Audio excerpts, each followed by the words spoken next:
Nakuja moja kwa moja kutoka uwanja wa Mbaraki hapa, ambapo ndio uwanja mkuu ama ndio uwanja wa nyumbani wa timu ya Bandari FC, ambapo leo ni siku kuu. Nasema kwa nini ni siku kuu? Kwa sababu leo ndio ile siku ambapo tunakumbana na wale ndugu zetu kutoka yale maeneo ya Kigoo kwa jina maarufu Kakamega Homeboyz.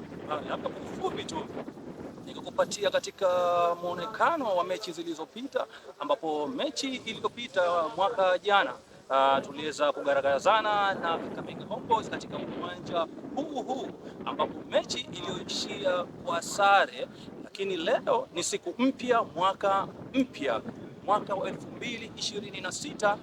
Kila mmoja wa mashabiki, viongozi wamekuwa na matumaini makubwa. Pia vile vile wachezaji wanasema ya kwamba huu mwaka wa 2026 ni mwaka wa mambo mapya. Wameahidi kama vile katika video zilizopita, vile mkufunzi pia nahodha waliweza kuahidi kwamba leo huenda ikawa ndio mwanzo mpya, mambo mapya huenda yakatokea katika uwanja huu wa Shakahola. Je, itakuwaje? Nasema ya kwamba dakika 90 zitaamua.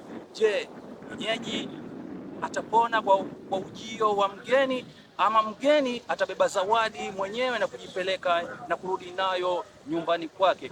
Hili ni swala ambalo linategemea wachezaji wale 11 watakaokuwa uwanjani hapa wa Bandari FC. Wao ndio wako na uamuzi, wanataka mechi hii iende namna gani.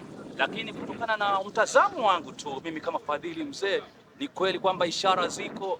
Matumaini yako mechi hii leo, pointi 3 zinaweza kunyakuliwa papa hapa. Kunyakuliwa vipi? Yani zitabakia hapa uwanja wa Shakahola. Labda tupa wewe shabiki ambao kwa hivi sasa uko katika maeneo ya nyumbani, uko maeneo ya Magongo, kwa maeneo kule ya Likoni, uko maeneo ya Tongo ama maeneo ya Bamburi kule, na pia tu uweze kuharakisha uweze kufika hapa haraka. Kiingilio ni shilingi 100 tu, kiingilio ni shilingi 100, na wale wanaosema kwamba wao ni VVIP ama VIP ni shilingi 500 peke yake. Harakisha, uwanja unaendelea kujaa. Harakisha uweze kufika, uweze kuenjoy Zegede burudani.